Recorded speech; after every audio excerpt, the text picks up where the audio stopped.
Bien, pues buenos días a los asistentes presenciales, buenos días también a quienes nos hacen favor de seguirnos por Facebook en la transmisión de la jornada de cierre de la Semana de Comunicación 2024. Soy Leonardo Velasco, profesor de la carrera de Comunicación y Periodismo y secretario técnico de la licenciatura. Tengo hoy el honor de ser moderador de la conferencia que Eduardo Miranda va a dictarnos con el título Fotoperiodismo en tiempos de multimedia.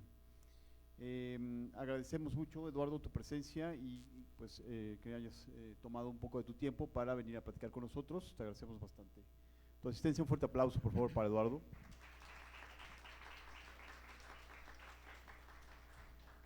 Y bueno, pues les recordamos que van a estar circulando aquí en el auditorio los códigos QR para la asistencia y al final también para obtener la constancia de participación de la conferencia que tenemos ahorita a las 11 de la mañana.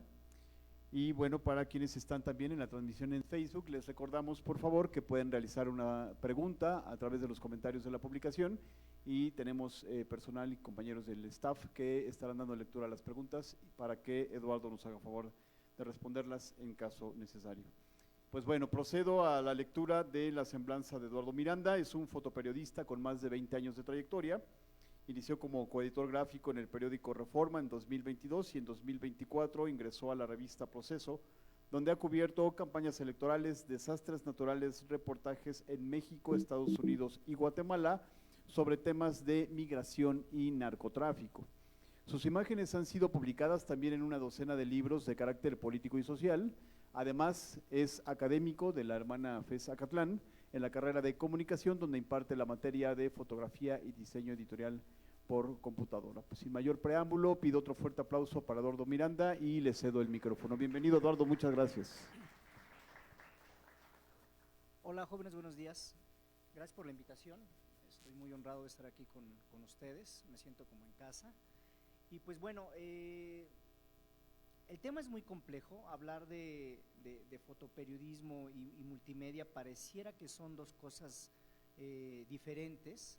Yo soy profesor en Acatlán, como escucharon, y yo soy la última generación de lo que era la carrera de periodismo y comunicación colectiva.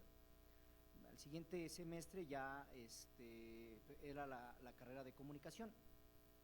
Yo enfrenté una curiosidad cuando comencé a dar clases hace casi 10 años en Acatlán, porque nosotros nos asumíamos, nosotros me refiero a mi generación, nos asumíamos como periodistas dentro de la clase.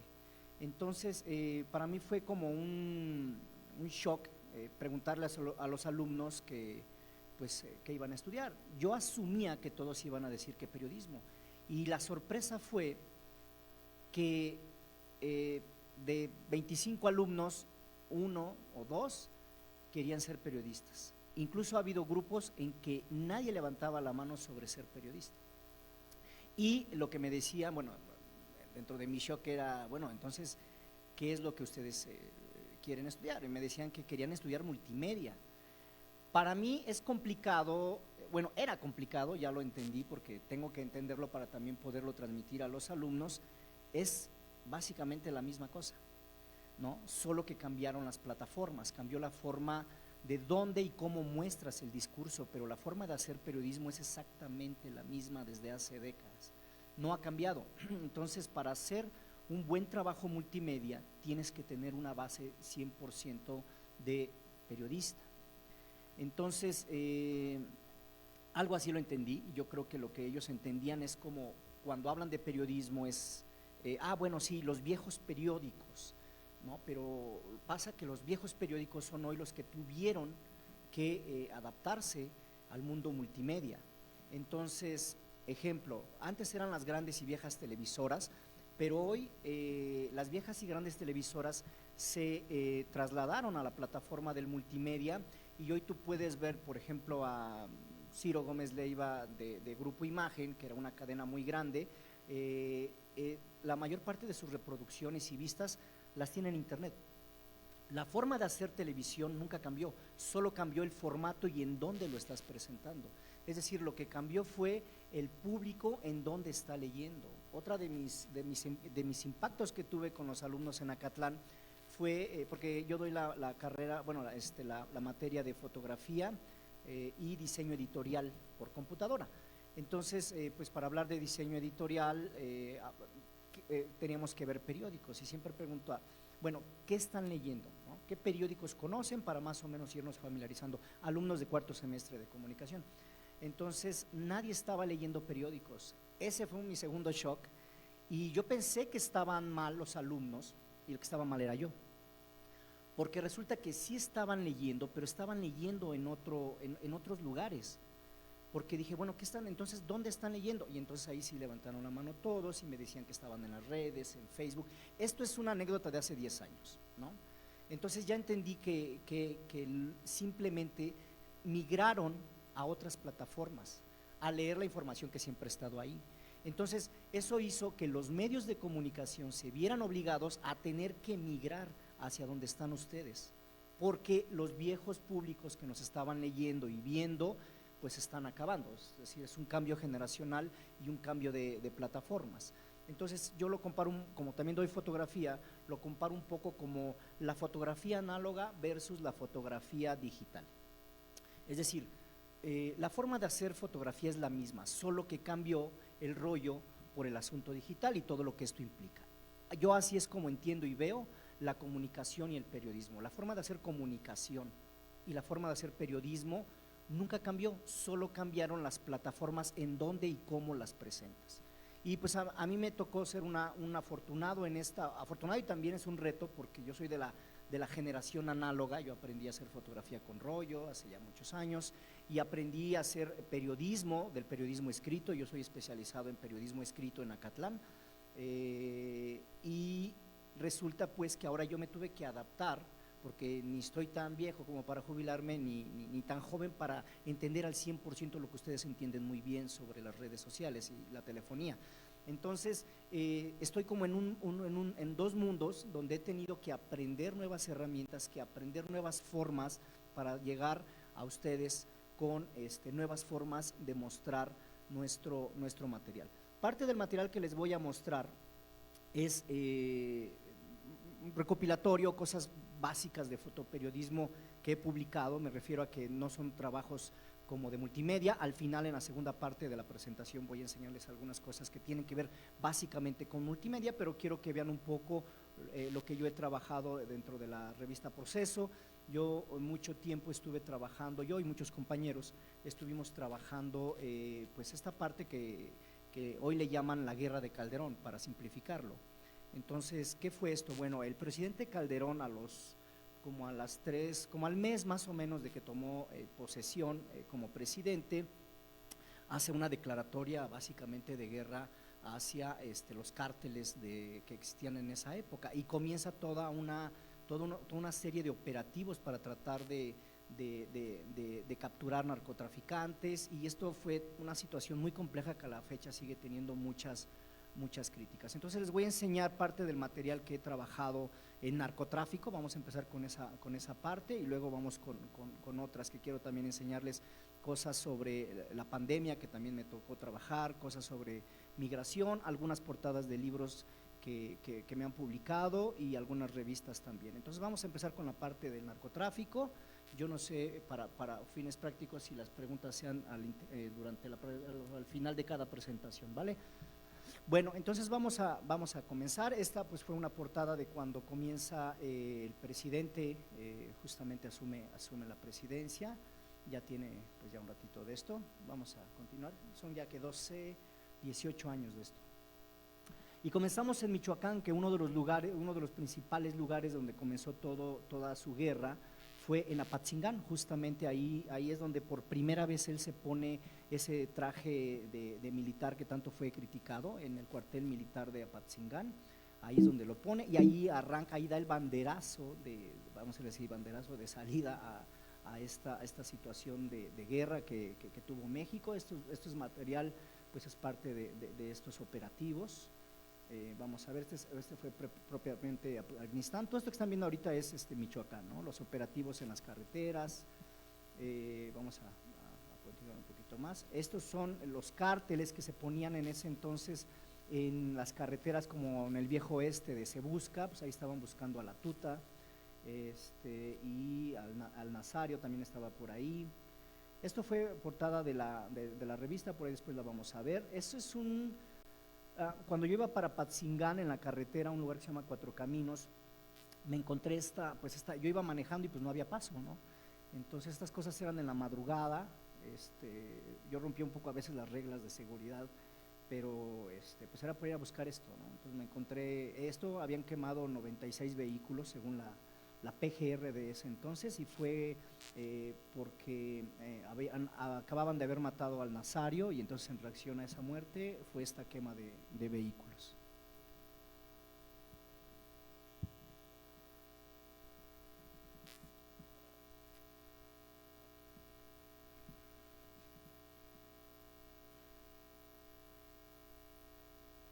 Una de las cosas que me arrepiento, y recién me estoy arrepintiendo, es que pues el multimedia, y seguimos en este asunto del multimedia, es que yo no hacía video antes, ¿no? Yo fui contratado y yo tengo una formación más de fotógrafo, y entonces yo dejé pasar muchísimas cosas de esa época, ¿no? Porque para mí era pues ir a trabajar, ahí aguantamos tantito ahorita con eso, hacer muchas cosas sobre fotografía fija, ¿no? Me especialicé tanto que dejé de hacer video, es decir, el video no lo requeríamos como lo estamos requiriendo ahora. Hoy el video es la columna vertebral del multimedia, antes no lo era. Y la revista pues era una revista grande con mucho personal y teníamos áreas, y entonces en el área de fotografía pues yo estaba más especializado en eso, en fotografía, y hoy me arrepiento de no haber hecho o haber levantado imagen de video, que hoy valdría mucho en un sentido histórico, ¿no? Porque van a ver los lugares, y hoy cuando lo veo y lo pienso digo, ¿por qué no hice video? ¿No? Y nunca hice video, o sea, tengo ciertas cosas de video, pero del narco hice muy poquito al principio, me clavé mucho en la fotografía fija. Pues ese es un momento donde me iban a disparar, me apuntaron hacia la cámara, porque pues estaba muy tenso el lugar, ¿no? Que es como parte de los riesgos de la profesión. Son las quemas de lo que les he estado hablando, que fueron más de 90 vehículos a lo largo de la sierra de Apatzingán, perdóname, a lo largo de las inmediaciones de Apatzingán.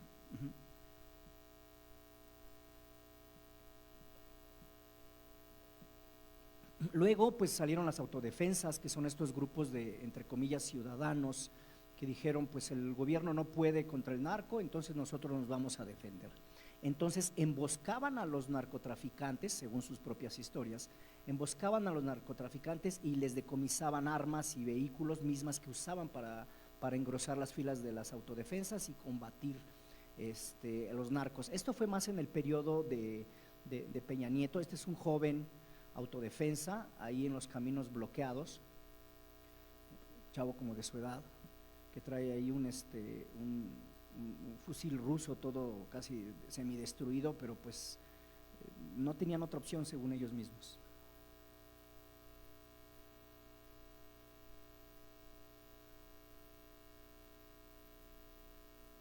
Este es el doctor Mireles, no sé si conocen este personaje ya fallecido. El doctor Mireles pues era literalmente un médico del pueblo de Apatzingán que se une a las fuerzas de las autodefensas y termina siendo pues su caudillo, ¿no? su líder, y él andaba haciendo estas como redadas para andar cazando narcotraficantes. Esa fue la portada donde salió el señor Mireles. Este es un trabajo en Sinaloa con la Sedena. Esos son los plantíos de marihuana. Entonces pues yo he tenido la suerte de trabajar con es que para hacer todo esto tienes que trabajar con todos, ¿no? Y cuando digo con todos, pues es con todos, o sea, todo el mundo nos ha invitado la Sedena, la DEA, las autodefensas. Entonces, si no, de otra forma, tú no llegas por tu propia cuenta ni con tu credencial, necesitas como del apoyo. ¿Continuamos, por favor? Gracias. Estos son igual, ¿no? Los operativos para decomisar drogas y incinerarlas.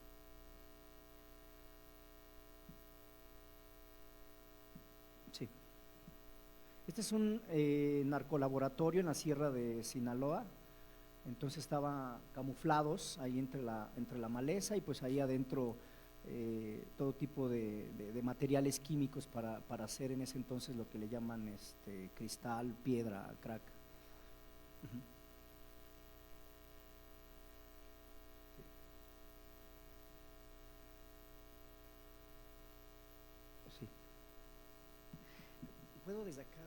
intentar para ayudarte a ver si lo llevo al ritmo, a ver si es como es, ¿cómo es?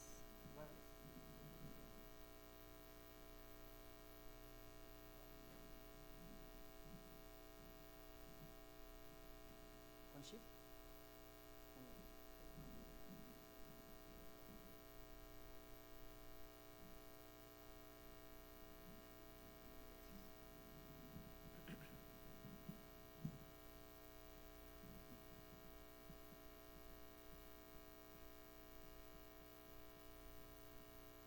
Bien, pues este es ¿cómo le llaman?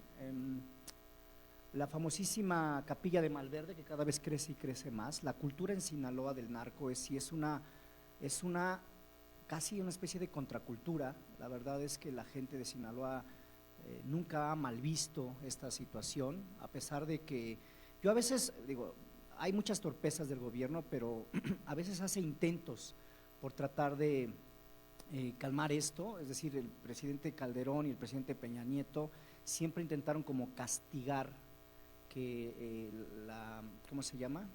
Que la música, por ejemplo, hiciera referencias, hiciera apología del crimen, como le llamaban, y las estaciones de radio prácticamente tenían prohibidas canciones pero esto lo único que me di cuenta que pasó es que explotó totalmente la industria del narcocorrido y hoy básicamente es lo que nos representa en el extranjero como música mexicana, ¿no? Las casas, ¿no? Es muy común ver este tipo de casas, es decir, Sinaloa no es un lugar, no es un estado pobre, ¿no? Mucho menos lo es Culiacán. Es un estado donde la tierra es muy fértil y pues sumado a este tipo de economía informal. Estos son el famoso Panteón Sumaya, que está al norte de la ciudad.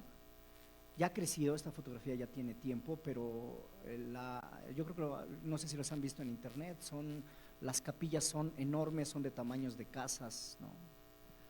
Ahí se ve un poquito la dimensión con la camionetita, al lado de la altura de esos, y son de una sola persona, a veces son de familias o de una sola persona. Y es parte de esto que le llaman la narcocultura, ¿no? Este es un trabajo de desplazamiento de tropas en Ciudad Juárez.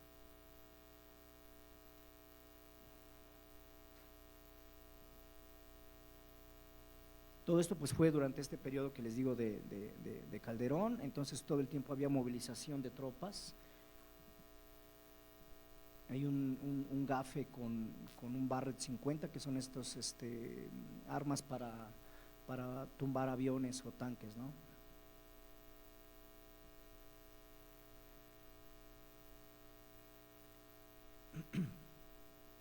Pues las bajas también de los militares, que de eso se habla muy poco en los medios, por cierto. Un funeral de un militar en Juárez. Pues como siempre los familiares, ¿no? Un reconocimiento y una bandera. También esto es parte de la policía de la época de García Luna. Ahí no se ve, se tapa, pero esa es la época de García Luna también. Me tocó tomarle muchísimas fotografías a él.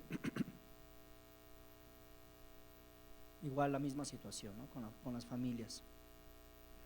Ese, si no me equivoco, es de 2019 y hasta ese entonces ponían los nombres de los fallecidos. Obviamente después ya dejaron de hacerlo porque el número ya no habría barda que cupiera, ¿no? Las detenciones, que eran muy arbitrarias, después con el presidente Peña Nieto se prohibió que presentaras públicamente a un delincuente bajo pues la ley del supuesto ¿cómo se llama?, de inocencia, ¿no? Entonces bajo esto ya no podías estar diciendo, porque aquí estos en la época de Calderón literal los traían calientitos de la zona donde los detenían, o sea, los subían al helicóptero, estos eran de Hidalgo.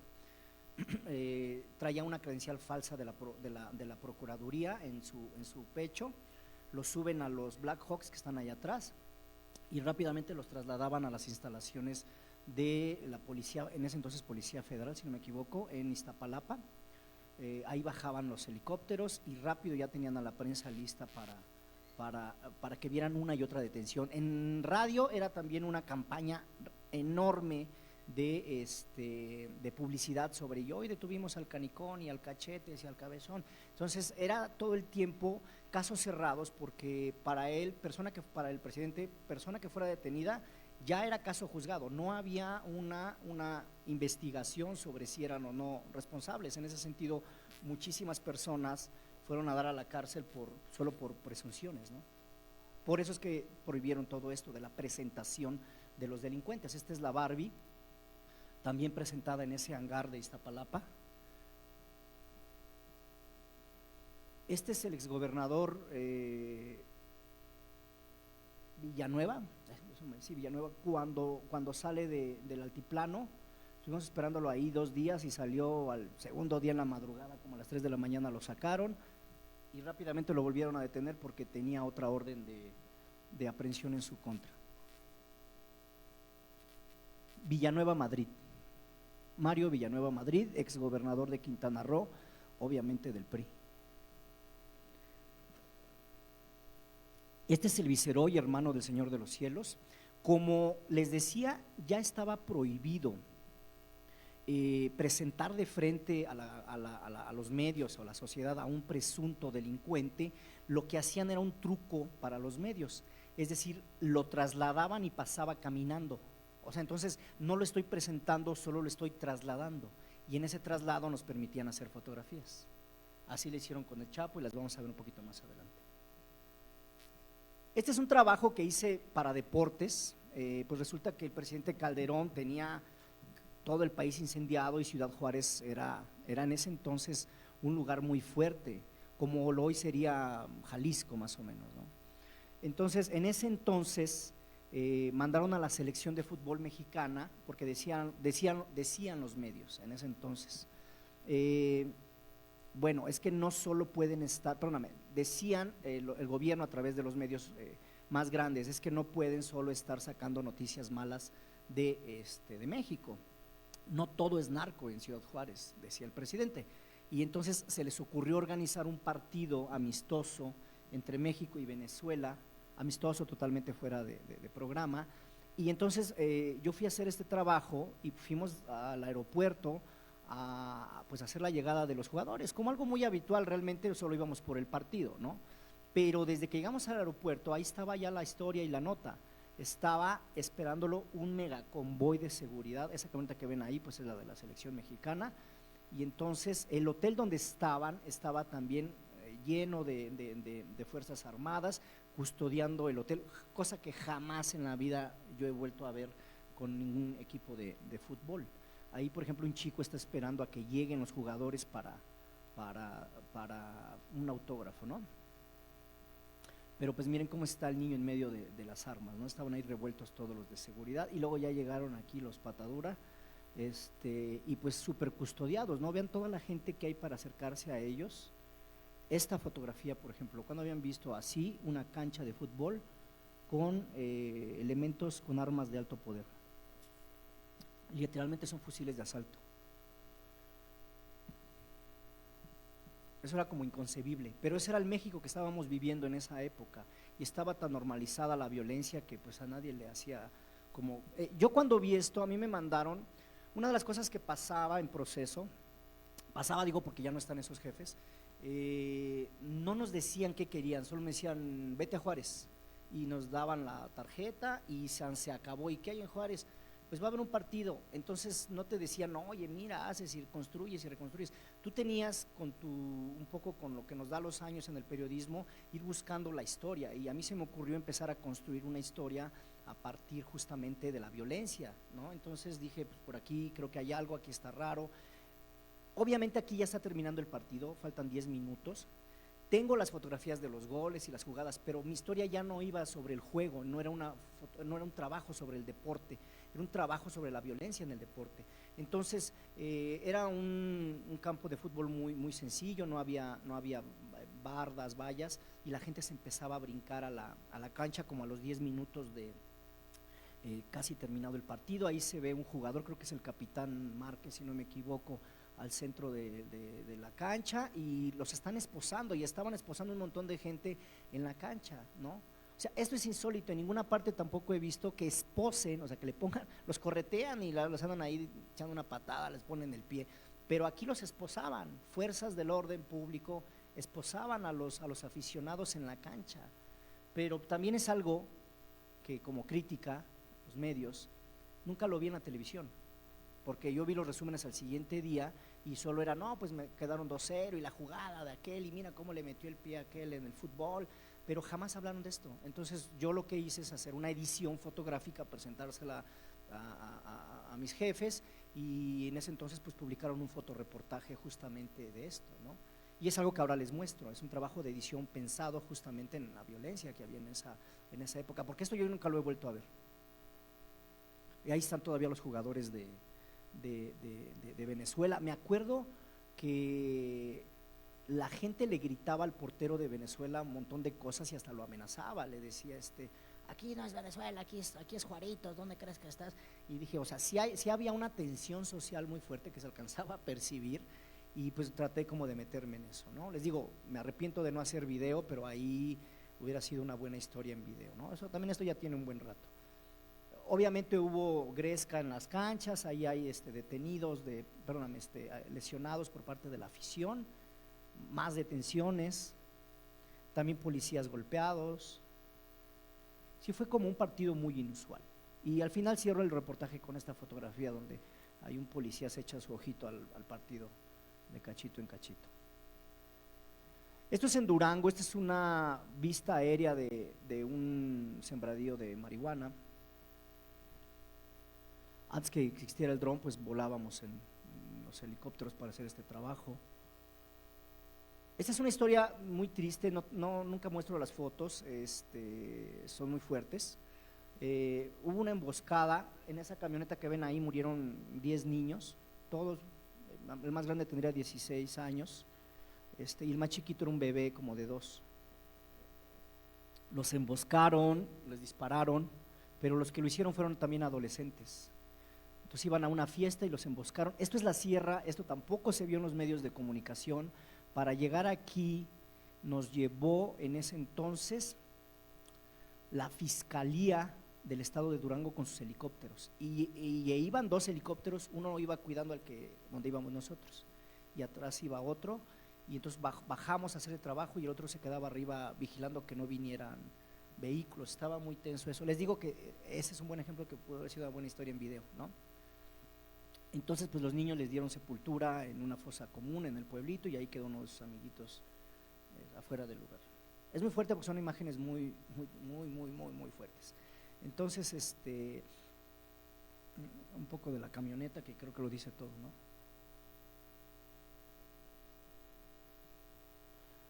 Pues el personaje del que hablamos con su kepi, que es el gorrito, su traje. El gobernador Duarte de Chihuahua, que está detenido en Estados Unidos, que sin entrar en política ni nada, pero todos los detenidos que hay los ha hecho la DEA en Estados Unidos. Aquí nunca ha habido ni siquiera una orden de aprehensión contra nadie de ellos, mucho menos de presentación ni nada, ¿no? Es igual, le llamé juegos de guerra porque había mucho aparato por parte de la Sedena para hacer estas cosas. Nos llevaban este tipo de exhibiciones de fuego real, este es fuego real, de unos aviones que habían comprado recientemente y los estaban probando. Y así se ve. Esto es el campo militar de Santa Gertrudis en Chihuahua.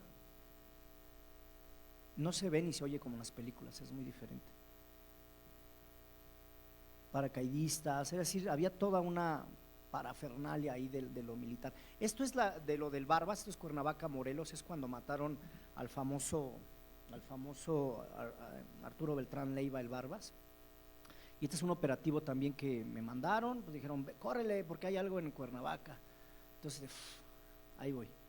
Entonces, pues es buscarle, encontrar, hacerse de cierta pericia para encontrar dónde es el lugar, decirle al taxista, oye, llévame, porque nadie te da ni direcciones ni nada, y una vez que empiezas a ver movimientos, hay cierto olfato que va siguiendo hasta llegar a la zona de estos lugares. Ahí estaban las balaceras, todavía había como la corretiza, ¿no? Habían, en estos departamentos que están aquí atrás, ahí atrás, habían matado a un grupo de narcotraficantes, lo hizo la Marina, esos son elementos de la Marina, en un operativo que comenzó como a las 5 de la tarde, con unos helicópteros que bajaron al inmueble y comenzó ahí toda la situación. Ya después llegaron refuerzos de la Sedena y ese es el lugar. No sé si han visto la famosa fotografía donde le ponen los billetes desnudo encima. Ese es el lugar. Esa fotografía no la tomó la Marina, como se dice, esa fotografía es de un fotógrafo, de un medio. El interior del inmueble, ahí aventaron una granada y ahí la granada le pegó en el cuerpo a una persona, y eso que ven ahí son los restos de donde había una persona, ¿no? Es una balacera en el interior de un departamento. Ahí se oculta a un narcotraficante en el cuarto y lo balean desde la sala y luego lo alcanzan, ahí le alcanzan a disparar en la espalda, esa sangre que es de su espalda, es que me acuerdo bien de todo el peritaje. Se avienta por la ventana, por esta rota la ventana, y ahorita les enseño cómo quedó. Entonces, estas son algunas cosas que encontraron ahí en el lugar. Abajo podemos ver no me acuerdo cómo se llama este tipo, una daga muy grande que es totalmente de oro, un montón de armas, fotografías, droga, y este es el personaje que huyó, tiene un disparo en la espalda, tenía un rosario en la boca, y el brazo quebrado al momento de que cayó el cuerpo, como de 4 pisos más o menos, ¿no? Entonces, estos son elementos de la Fiscalía del Estado de Morelos, levantando los cuerpos en los protocolos que ellos a bien entienden cómo es un protocolo. Entonces, pues les sacan las cosas de los bolsillos antes de trasladarlos, se las ponen en el estómago, todo lo que traiga, billetes, cartera, monedas, en el cuerpo, y luego ya los trasladan en estas canastillas. Por ahí pues, seguía habiendo cuerpos de gente. Ahí, es esto un poquito lo que les enseñaba.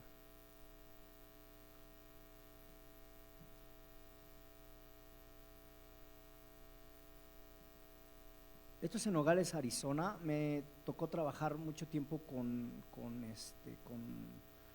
también con la patrulla fronteriza. Pues con ellos hacíamos recorridos en Nogales, que es un lugar para hacer fotografías, es un lugar increíble. También es un lugar increíble para pasar droga. Vean las dimensiones de la valla, o sea, tienen todo el terreno fácil de pasar, facilísimo. Vean en un mapa las dimensiones que tiene, ¿no? El estado, es enorme, es súper fácil pasar por ahí droga. Entonces ahí son los trabajos con la patrulla fronteriza, buscando gente, inmigrantes, narcotraficantes, mulas como les dicen. Esta es una casa en Douglas, bueno, aquí es México, sería Piedras Negras si no me equivoco, del otro lado Douglas, y de este lado, no, perdónenme, no es Piedras Negras porque eso es Coahuila, del otro lado es Douglas, ahorita lo checo que era de México. Esa es una casa de narcotraficantes y eso que ven al lado es la valla fronteriza, entonces vean la distancia, estoy seguro que por abajo había un túnel, ¿no? O sea, porque esos lugares son desérticos, no hay nada y de repente se encuentras esa casa, nadie que tiene dinero va y se construye una casa ahí, ¿no? Son casas de seguridad, son casas donde son bodegas, pero en México nadie se atreve a ir a tocar la puerta a ver qué hay, ¿no? O sea, tienen toda la venia de trabajar en México y del otro lado pues nadie se va a meter con ellos. Nos tocó hacer, esa fotografía está tomada, digamos, yo estoy parado en Estados Unidos, por decirlo así técnicamente, y del otro lado es México, y ahí habían unas mulas, como les llaman, 4 personas que dejaron paquetes. No sé si se ven los paquetes, es una parte negra que está como del lado, de mi lado, así de este lado izquierdo. ¿Ya la vieron? Por ahí unas bolsitas negras abajo de un arbolito y allá van las 4 personas. Entonces en cuanto vieron a migración, pues la soltaron y se fueron, ¿no? Es muy delicado porque ellos pueden disparar y puede haber estos como disparos de país a país que son ilegales pero suceden porque no hay quien los documente, ¿no? Entonces continúa el patrullaje y voilà, horas después lo intentaron por otro lado. 4 paquetes de 20 kilos de marihuana. Eran 80 kilos de marihuana Y pues ahí está, ¿no? Su foto para el Facebook de la recolección de la droga entre ellos. Este tipo de fotos son impublicables, o sea, es decir, ellos no permitirían que en un medio se publique una foto así, simplemente no nos volverían a invitar o algo así, ¿no? Entonces, yo las uso mucho en las escuelas porque no hay tanto problema, pero sí podría haber un problema legal si los evidencio porque están sus caras y todo eso, pero también a ellos les encanta tomarse fotos, ¿no? No sé si tengo la portada, pero también esto fue portada de la revista Proceso, esta foto en particular. Y pues esto fue a unos metros de, eso que ven hasta el fondo, eso es México, Nogales, México, en las orillas, y la barda que está ahí. Entonces seguramente nos estaban viendo que ya habían perdido el paquete. Entonces, ¿qué hacen? Se brincan, dejan el paquete ahí y alguien tiene que pasar por ellos, pero les ganó la migra, ¿no? Otra camioneta tuvo que haber pasado por ellos, pero pues no, llegó otra, que fue la de la migra. Este es sobre me tocó ir a cubrir todo lo de las fugas del Chapo Guzmán. Esta es una casa en Sinaloa. Esta casa fue muy famosa porque en Televisa sacaron la famosa tina de baño por donde se fugó. Entonces, yo me fui y me metí sin autorización de nada ni nadie. Me dijeron, igual lo mismo, pues sabes que vete a Sinaloa, ya viste lo que pasó. Entonces dije, ¿cómo empiezo? Entonces dije, bueno, vamos primero a la famosa casa. No había nadie, no estaba custodiada, habían roto ya el sello de seguridad y me metí como buen periodista a husmear. Y entonces hice todo este material y ahí estaba la famosa tina. Entonces yo ya tenía el día hecho.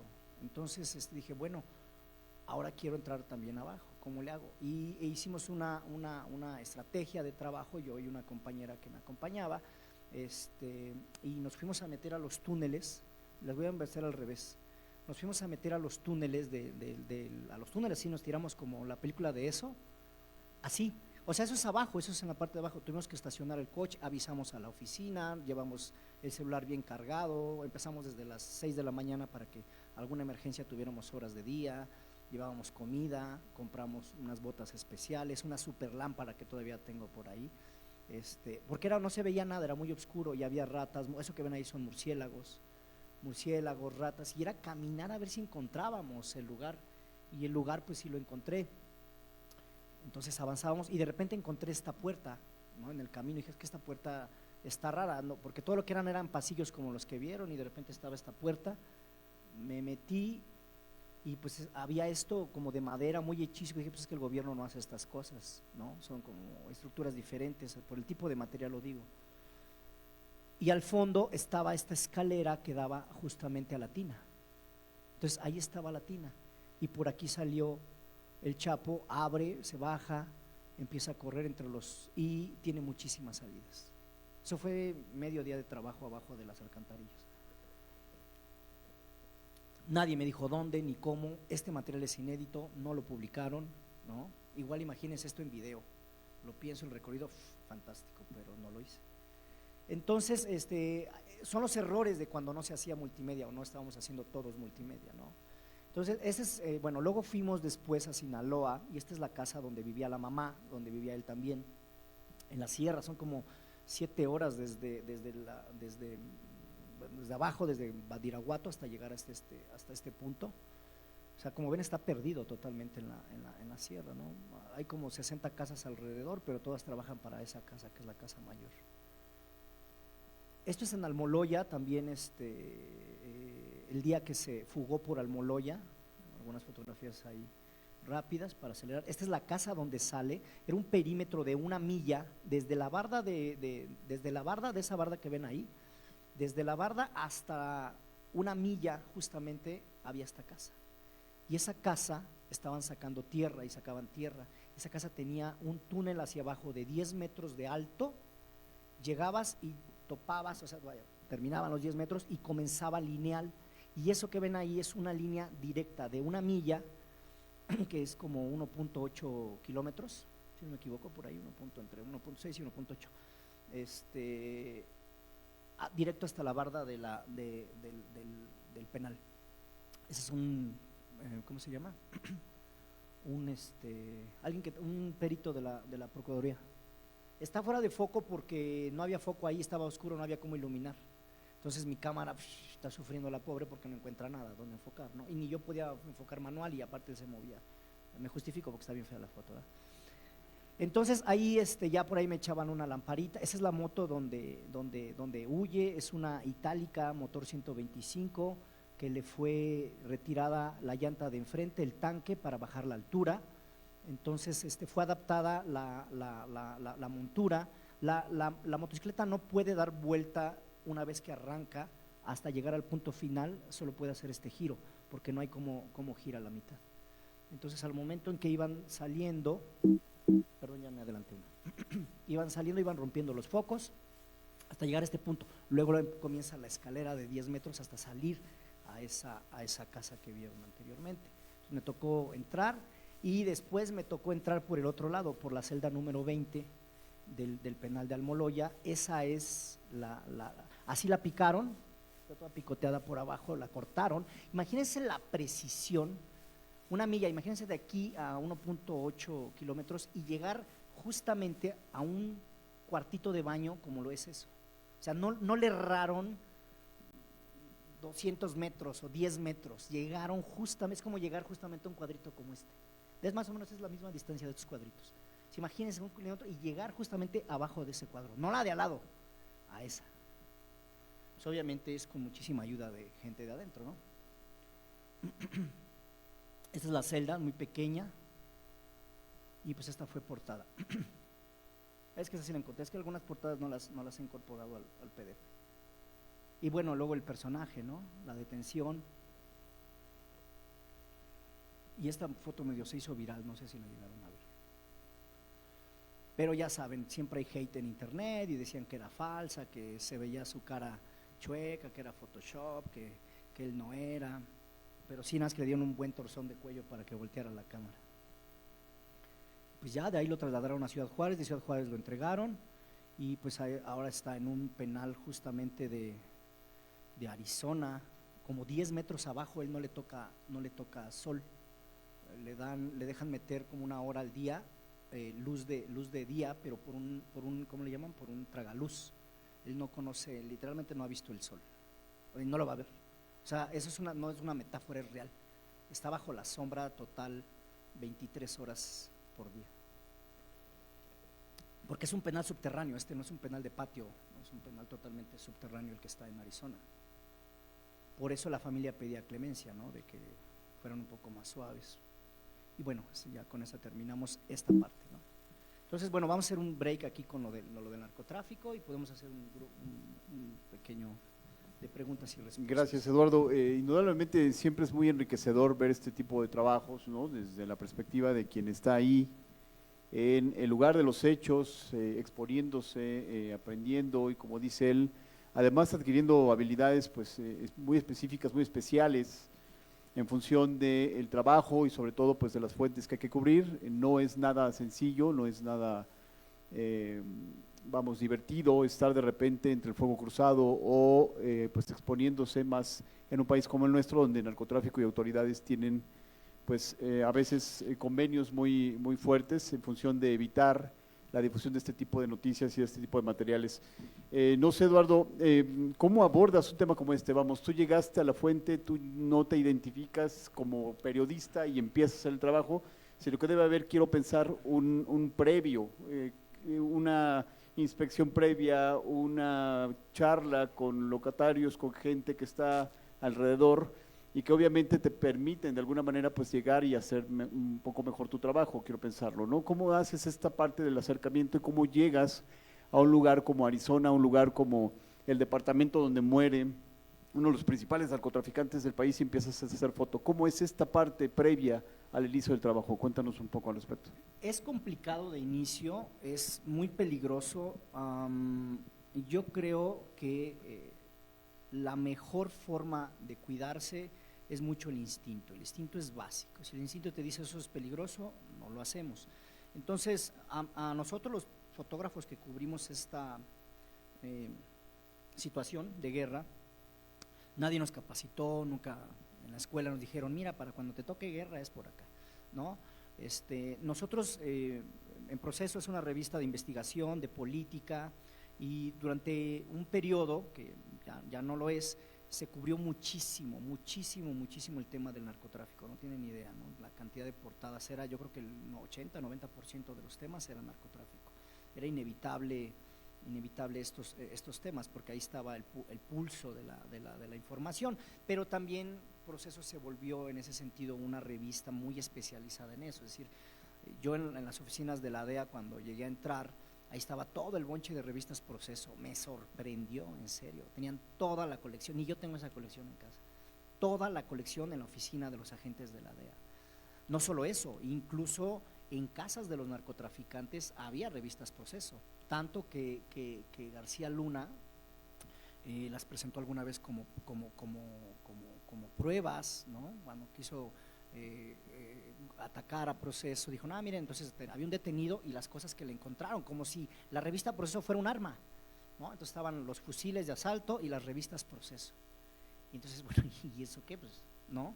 O sea, pero se volvió referente tanto para buenos como para malos, y pongo buenos entre comillas, porque, ¿no?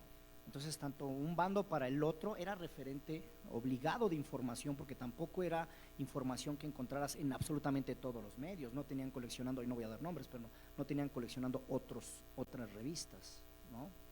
Entonces sí tenían a la revista Proceso. Entonces, en ese sentido, nosotros aprendimos poco a poco a abordar estos temas con mucha prudencia, con mucha planeación, con mucho de hasta donde tú veas, hasta donde tú digas, hasta ahí, ¿no? Entonces siempre era todo muy medido.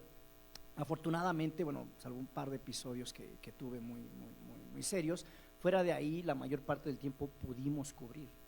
No fue el caso de otros compañeros, tanto de la revista y compañeras, que fueron en su momento pues privados de su libertad, amenazados tanto de Proceso como de otros medios, ¿no? Y pues en el caso de otros medios, privados de su vida. ¿Por qué? Porque para alguien que cubre este tipo de cosas desde la Ciudad de México es muy sencillo ir, tomar unas fotos y me regreso a mi ciudad segura, entre comillas, ¿no? O sea, la Ciudad de México. Pero para quienes viven ahí es súper difícil, ¿no? Ellos son los verdaderos héroes del periodismo que documentaron todo esto, los míos solo son anécdotas. Ellos sí están, por ejemplo, el que está en Juárez, pues él sabe en dónde vive, ¿no? Y muchos compañeros fotógrafos ya perdieron la vida, reporteros, reporteras, amenazados porque saben dónde están, conocen su publicación, no tienen la protección que hay en la Ciudad de México, que es un poco más difícil por tantas cámaras que hay, es más complicado hacer algo en contra de ellos. Pues la lista de periodistas asesinados es muy alta, desafortunadamente, y la mayor parte de esos asesinatos fueron en los estados, no en la Ciudad de México. Entonces nosotros teníamos un poco esa prudencia y nos guiábamos al principio mucho de compañeros que conocían el área, de oye, vamos a trabajar en equipo, y así salía el trabajo al principio. Después comenzamos ya nosotros a movernos un poco más con seguridad y con cierta pericia y con cierta experiencia. Por ejemplo, yo hacía operativos y lo primero que hacía es que si veía grupos de militares yo me bajaba, buscaba al encargado del grupo, del batallón, lo que fuera, y me identificaba y le pedía que por favor me registrara, ¿no? Ellos se sacaban de onda porque decían, no, pero no me gustaba a mí trabajar a escondidas. Es muy peligroso trabajar a escondidas y que por ahí me vean tomando fotografías desde lejos, ¿no? Perdón. Entonces yo llegaba y le decía, buenas tardes, voy a hacer este trabajo. Ellos se sacaban mucho de onda, no puede, sí puedo. De hecho le vengo a informar, así que por favor tome nota, por favor. Y bueno, está bien. Y entonces le avisaba a sus oficiales que se pusieran en posición de operativo, ¿no? Pero hacía eso, porque si yo voy por ahí desde el carro, desde lejos, tomando, pasa lo que vieron en la primera fotografía donde me apuntaron. Eso pasó porque yo estaba en un puente y a lo lejos un militar puede decir, yo no vi si era una cámara o era un fusil pequeño o una pistola, y ya mientras averiguan pues ya fue. Entonces aprendí mucho eso de, a ver, ve y identifica, te pide permiso. La mayor parte de todos estos trabajos son con la venia de las autoridades de un lado y de otro, porque también llegar hasta la casa que vieron ahí en Badiraguato, pues no llegas tan fácil, no llegas solo para pronto, y tampoco las autoridades te van a llevar. Entonces es complejo, pero es parte del gaje periodístico, tener que lidiar con unas y otras fuentes, llamémoslo así, para poder obtener este tipo de información, ¿no? Después ya la misma carpeta te hacía que se te fuera abriendo más en el espacio, de tal forma que era muchísimo más sencillo. Por ejemplo, este material, y con eso concluyo un poquito lo del narco, fuimos a hacer ya no sé qué pasó ahí con la presentación. Ay, perdóname, a ver, voy de nuevo. ¿Le puedes dar en modo presentación como estaba? Entonces, este trabajo es reciente y es un trabajo que hicimos, Proceso fue el único medio, es que no me da para adelante ni para atrás. Sí, como presentación. Esto que están viendo aquí, te lo paso. Esto que están viendo aquí son la nueva droga de moda. Entonces, la DEA invitó solo a Proceso, nadie más ha entrado. Afortunadamente tuvimos esa suerte de poder entrar a las bodegas de la DEA.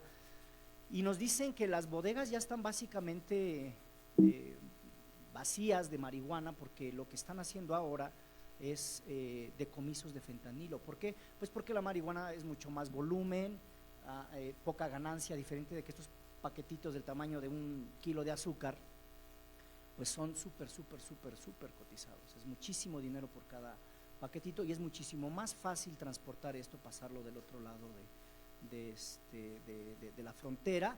Y tuvimos la suerte de ir a hacer este tipo de material, ¿no? Donde también aquí sí ya tengo videos de todo tipo, ya aprendí la lección. Entonces ya entramos en el mundo multimedia. ¿Por qué? Porque también Proceso hace tiempo comenzó ya a transformarse en un medio más multimedia que la tradicional revista que todo el mundo conocía, ¿no? Que los viejos lectores de hace décadas estaban comprando, pues se transformó, y hoy, buscando un público como ustedes, se está transformando hacia el mundo de la multimedia. Entonces ahora sí ya es obligado que a donde vayamos hagamos video, hagamos entrevista, armemos un paquete, construyamos un producto multimedia para poderlo mostrar a ustedes, ¿no? Eso debe estar en internet, en un video. Ahorita vamos a los videos. Esto es, bueno, básicamente los laboratorios de la DEA donde están catalogándola, viendo la pureza. Es un material súper peligrosísimo, por eso ellos están pues vestidos así, porque respirarla, incluso tocarla, te puede causar la muerte en un estado puro. Entonces vamos a darle ahí. Sí, entonces todo esto son los paquetitos. Sí, entonces ¿no? Son las… entonces ellos cuentan que todo eso estaba atascado de paquetes, pero que pues ya no, lo de hoy son estos pequeños paquetes que les deja muchísimo más. Igual, ¿verdad? Ok. Ya, vale, muchas gracias.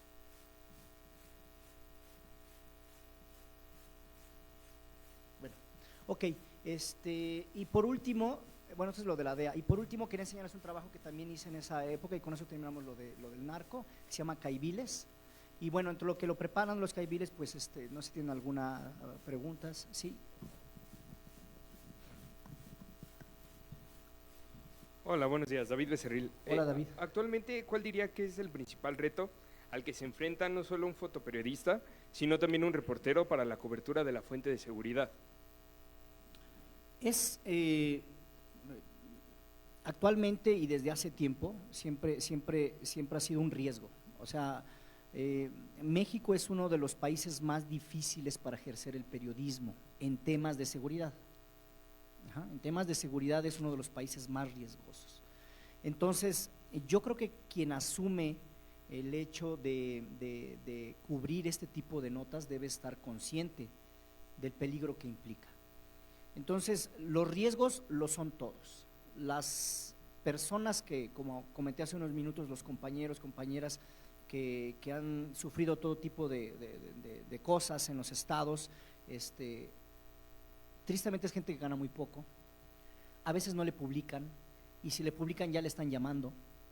Entonces es súper complicado cubrir este tipo de información, porque eres enemigo de todo mundo, ¿no? En ese momento te conviertes en enemigo de todo el mundo, cuando solo estás haciendo una labor social, que es documentar esto. Nosotros en Proceso alguna vez hubo una revista muy fuerte, que era fotografías de todos los muertos de la época de Calderón. Fotos muy fuertes, las famosas fotos de descabezados, ahí estaban en un especial. Y fue una revista muy, muy dura, muy criticada, pero como fotógrafo quiero defenderla como fotógrafo. Nosotros cuando vemos hacia atrás, hacia la historia, pasajes de violencia histórica, por ejemplo en México sin irnos tan lejos, ¿no? Tenemos la decena trágica, esa situación que pasó ahí en el centro histórico entre el Zócalo y la Ciudadela, donde se aventaban bombazos durante 15 días, perdóname, como durante 10 días y hubo un montón de muertos. Hay un montón de fotografías de los muertos en la calle, de los cuerpos apiñonados en lo que hoy es el aeropuerto en Balbuena, donde los calcinaban, ¿no? Porque no había como tal cómo deshacerse de esos cuerpos, de esos muertos. Hoy cuando tú ves las fotos no las ves con morbo, las ves como un documento histórico, ¿no? Por muy putrefacto que sea el cuerpo, tú lo ves como un documento histórico, como un documento social, como un documento histórico. Entonces, yo quisiera que este trabajo que estamos haciendo muchos fotógrafos a lo largo del tiempo se vea como eso, como un trabajo documental, como un trabajo de fotografía que sirva a los historiadores para que la gente que incluso todavía sigue negando que había violencia, ¿no? Porque durante la guerra de Calderón decían, eso es mentira. Entonces, cuando se desbordó, pues resultó que era verdad. Hoy pueden incomodar a los gobiernos porque a todo gobierno le incomoda el periodismo, eso es una naturaleza del periodismo. Su primer enemigo es el gobierno, ese es el primero que va a molestarse con lo que digas lo que digas, salvo que sean, ¿no?, cosas a favor. Pero yo quisiera eso, que este material sirviera para que fuera un documento social a largo plazo y lo dejaran de ver como no debimos haber tomado esas fotografías. Pero es una profesión de mucho riesgo, pero por ejemplo a mí me gusta, es como muy paradójico, muy enfermo si lo quieres ver, pero es mi profesión. Yo desde que me dediqué quise ser periodista, pues también siempre quise cubrir mucho tipo de reportajes y he hecho de todo, deportes, espectáculos, seguridad pública, pero esto de alguna manera me gustaba estarlo cubriendo, ¿no? Y aprendí a hacerlo y se puede hacer con ciertas cautelas, ¿no? No en todos los lugares, hay lugares que sí es extremadamente peligroso y lo mejor es no cubrirlo. Hay estados de la República como Tamaulipas que no ves nada y no significa que porque no estás leyendo o viendo no está pasando. Justamente llegó un momento en que todos metieron freno, cambiaron de dirección y no existe mucho periodismo que denuncie porque ya sabes cuáles son las consecuencias. Entonces lo mejor es no abordar para no meterte en problemas y pues eso pasa. Llega un momento que es tan peligroso que mejor lo dejan de hacer. ¿Sí?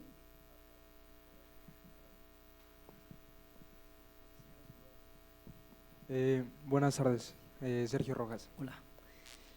¿Cómo fue que surgió el amor por este tipo de periodismo? Y también me gustaría saber si usted considera que actualmente es más difícil ejercer pues este periodismo que antes.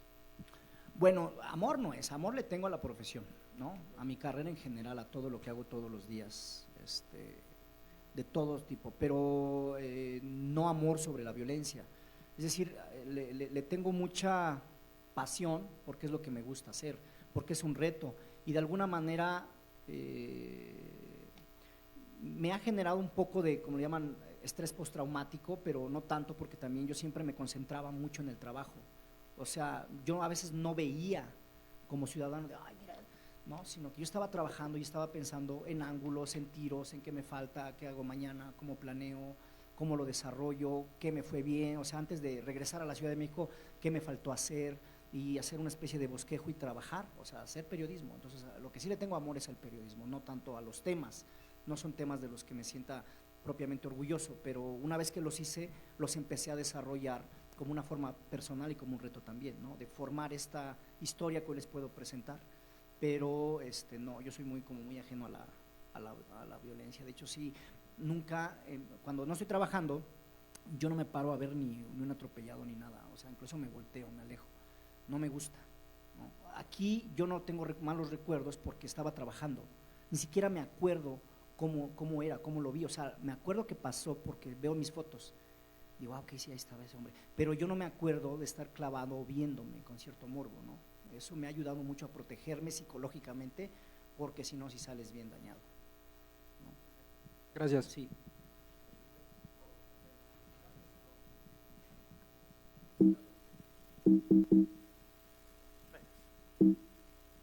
Buenas tardes, Sergio Mendoza. Ahí soy yo. Ajá, Me surge una duda, sí. que a todos estos, ¿no? Remontándonos al, por ejemplo, el de Morelos, ¿no? Donde todavía estaban los militares, ¿llevas algún tipo de protección o simplemente vas indefenso? O sea, me surgió esa duda. ¿Usas algo? En ese caso específico, pues yo no llevaba nada, ¿no? O sea, me dijeron, córrele, pero córrele. O sea, literalmente, la bendición, ¿no? Y sin viático, seguramente. No me acuerdo, pero seguramente fue así. Entonces, chaleco antibalas, solo alguna vez con el doctor Mireles nos pusimos uno, porque él lo pidió, ¿no? Porque íbamos en su vehículo con él, y entonces, pues era un lugar súper caliente. Y él dijo, pónganselo, pues era como la regla, ¿no? Está bien, no, ni hice fotos ni nada, y hay gente que sí, mírenme, aquí estoy, y a mí no me gusta eso. Entonces, pues nada, o sea, es la protección, pues sí, ese día me fui con la pura bendición. Entonces, trabajar toda la noche, tiene que ver mucho más también como con contactos, y empezar a buscar la historia, porque ya eran las 1 de la mañana y no traía yo nada todavía. O sea, traía esta gente corriendo y todo esto, militares afuera. Pero dije, no, pues, o sea, yo ya podía regresar y me decía, ya acabé aquí, militares corriendo afuera. Pero, entramos solamente 3 medios al departamento, Proceso uno de ellos. Y pues entramos hasta todo, ya vieron, ¿no? Todos los muertos. No podríamos entrar, yo no me pude brincar solo, ¿no? Evidentemente alguien nos apoyó para entrar. No puedo decir quién, pero sí nos apoyaron, ¿no? Y entramos a hacer ese material, ¿no?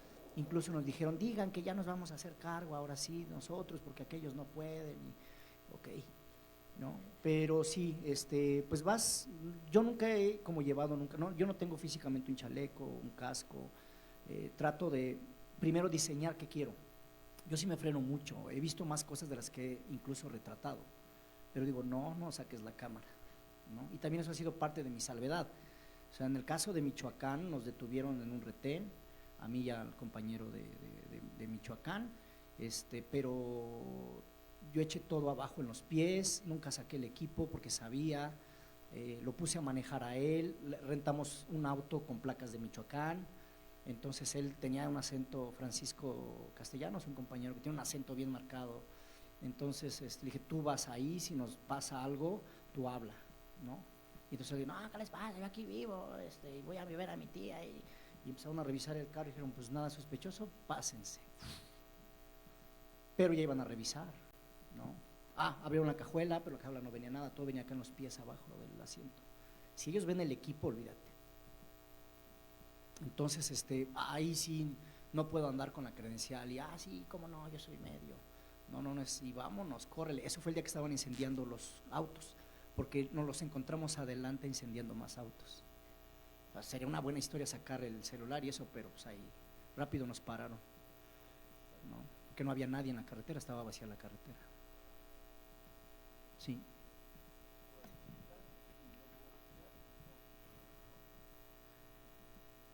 Bueno, es un trabajo rápido en lo que hacen la pregunta que hice sobre los caiviles, ahí lo estoy pasando así rápido. Igual me invitaron del gobierno de Guatemala, para ver cómo se capacitaban los caiviles. ¿Quiénes eran los caiviles? Pues los caiviles son como los Rambos latinoamericanos. Entonces ellos se supone que son los primeros que entrenaron a los Zetas. Entonces, pues yo tenía curiosidad también y les pedí, oigan, pues puedo entrar a sus cuarteles, y me invitaron al Petén, que es la selva del Petén en el norte de Guatemala. Por ahí estoy yo ahí haciendo un entrenamiento, y me pidieron, pues a ver, vive la experiencia, ¿no? Métete y para que veas de qué se trata. Obviamente yo estuve ahí unos días, pero ese curso dura 9 meses y lo han hecho como 10 mexicanos, y otro tanto de grupos no han podido terminarlo, porque no lo terminan, es tan pesado que no lo terminan. Estos son los que eran en un principio, claro, para que no haya problemas con Guatemala, los desertores de caiviles se pasaban al lado del narco y se volvieron los primeros guaruras del Chapo en Centroamérica, y luego comenzaron a entrenar, es decir, los zetas que desertaban del ejército mexicano habían sido muchos entrenados con los caiviles, ¿no? O sea, Zetas no es un apodo, Zeta era un grupo como los Gafes, los Zetas, Z1, desertaron como 40 Zetas más o menos y formaron justamente los Zetas, que eran grupos pues ya de delincuencia, pero con toda la experiencia que les daba el ejército, y originalmente eran escoltas de Cárdenas Guillén, si no me equivoco, un narcotraficante de Tamaulipas. Bueno, ya termino con lo del narco. Ahora sí la pregunta que venía acá y ahorita vamos a poner ya otro tema. Sánchez Curtidor, Ángel, Sí, por favor. una pregunta para usted. Ujú. Bueno, hablando del tema de, pues, de lo del Chapo y todo eso, ¿usted hizo alianzas con el gobierno o fue por cuenta propia? ¿Cómo se manejó usted en estos casos? Ya que, bueno, muchas recomendaciones de algunos profesores son de que, pues, no siempre se puede confiar en el gobierno, entonces me gustaría saber cómo sus estrategias que utilizó usted para todo esto que, bueno, que sacó del material. Ujú. Bueno, las alianzas las hacen el gobierno con el narco, no nosotros los periodistas, ¿no? Nosotros solo nos acercamos a buscar las historias, siempre pidiendo permiso, sería mi estrategia, ¿no? Siempre pidiendo permiso. Así tarden semanas en responderte, te van a decir no. Ah, pues no, me dedico a otra cosa, ¿no? Busco otro tema.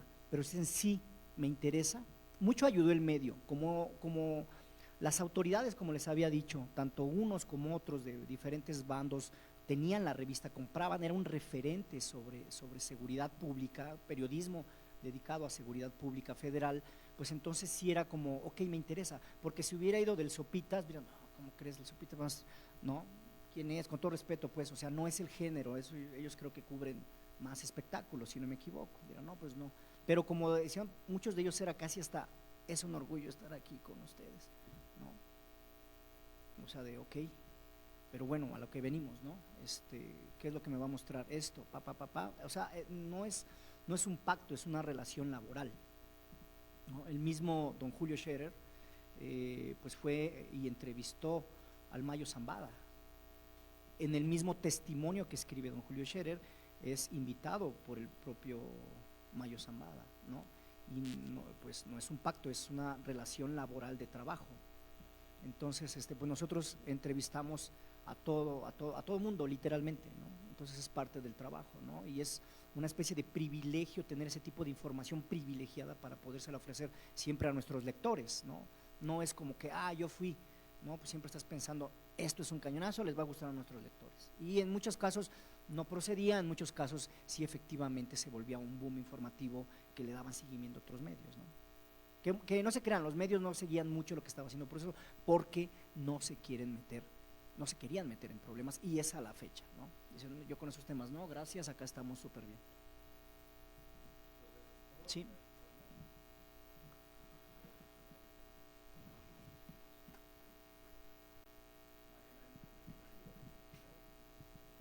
¿Qué equipo fotográfico usa?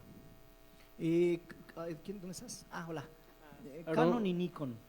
Nikon. Lentes angular, uso siempre dos lentes, un angular que puede ir de 16 a 50 y siempre un telefoto 70-200, ese es mi pilar, el 70-200, es un lente muy de fotoperiodismo. Ok. ¿Y qué cámara usa ahora mismo o en estos días? ¿Ahorita? Ujú. Traigo una toda viejita, una Nikon, ¿qué es? 80, ni me acuerdo cuál es. Pero Nikon, básicamente he trabajado solo Nikon y Canon. Nikon y Canon, no me salgo de ahí. Son cámaras que compra la empresa. Entonces, pues, y la compran a que ellos gusten, ¿no? Pero esos son equipos profesionales 100%. Vas a la segura, tienes una gran gama de cosas para comprarle, de accesorios y todo eso. Es la mejor inversión. ¿Sí? Hola, Hola. Dali Montenegro. Quisiera saber si a lo largo de su carrera usted no ha recibido amenazas por parte de este grupo por parte de grupos delincuenciales o pues casi ¿cómo podría decirlo? ¿Atentados? Tuvimos la situación de Michoacán y tuve otra situación en Tamaulipas con una compañera que cubría el estado de Guanajuato, que hoy ya es coordinadora en la empresa. Tuvimos una especie de amedrentamiento en Tamaulipas porque llegamos a entrevistar. Yo ahí ya me la solía, decía yo. y guardé el equipo, o sea, el carro estaba lejos de la presidencia municipal porque íbamos a entrevistar al jefe de la policía del municipio de Cuauhtémoc, un lugar pegado entre Tamaulipas y San Luis Potosí, es más del estado de San Luis Potosí. Entonces fuimos y estábamos en la entrevista, yo el carro lo tenía a cuadras, allá estaba el equipo, yo nomás estaba ahí como jugándole al chofer, y nos llegaron todos de los que hablábamos, llegaron ahí de repente. Entonces el policía, el jefe de la policía se quedó ya váyanse muchachos, ¿no? El jefe de la policía. Y básicamente todas estas personas nos escoltaron a 3 horas de este municipio ya pegado a Tamaulipas hasta la entrada de San Luis Potosí, la capital. Nos escoltaron todo el tiempo, toda la carretera. Entonces hubo una situación complicada en una parte que era muy desértica porque no nos fuimos por la autopista, sino terminamos yéndonos como ¿cómo dicen? Por la libre, donde estaba totalmente abandonado y solo y de noche, y todo el tiempo estaban atrás de nosotros, todo el tiempo. Entonces sí, llegó un momento en que avisamos en la oficina ya ven que ya, ahí nos vemos. Entonces sí se espantaron en la oficina y luego se fue la señal, ya no había cómo avisarles, ¿no? Y en la oficina lo tomaron como que ya había pasado algo. Afortunadamente pues no pasó nada, y cuando yo iba manejando, entonces yo nada más estaba esperando que en los vados, que había así barrancones, se nos alcanzara la camioneta, porque muchas veces se emparejaba, yo iba manejando y se ponía la camioneta aquí al lado de nosotros polarizada, una camioneta grande, muy tosca, y estábamos esperando que nos diera el golpe, ¿no? Muchas veces nos volteamos a ver así quedados de pillaki ya, y pues no pasó nada, nada más iban como amedrentándonos, y hasta que entramos a la primer caseta que era para entrar a San Luis Potosí, ya se orillaron y ahí se quedó. Ya llegamos al hotel, avisamos, ya llegamos y dijeron, mañana el primer vuelo se me regresa. Y ahí comenzó también la revista a dejar de mandarnos y hacer trabajo de campo, ¿no? Entonces se volvió muy peligroso, respondiendo a varias preguntas. Si antes era difícil que ahora, no sé quién me preguntó. Ahora es más difícil porque al principio solo documentabas a los narcotraficantes, ¿no? Y muchos eran hasta exhibicionistas. Pero se volvió un problema, vamos a decirlo así, se volvió letal al momento en que comenzaban los medios o proceso a denunciar los vínculos del narcotráfico con la política. Ahí fue peligrosísimo y fue cuando comenzaron a haber decesos y amenazas. No para mí, para muchos compañeros, ¿no? Ahí se volvió muy letal, al momento en que era la relación narcotráfico-políticos, ni te metas. Cuando eran narcos se podía hacer cosas, es complicado y hasta raro decirlo, pero era más sencillo trabajar cuando solo era con ellos que trabajar cuando es una denuncia, cuando tiene que ver el gobierno, porque se volvió muy peligroso, ¿no? ¿Por qué? Pues creo que por obvias razones, ¿no? Están vinculados, pero muy profundo.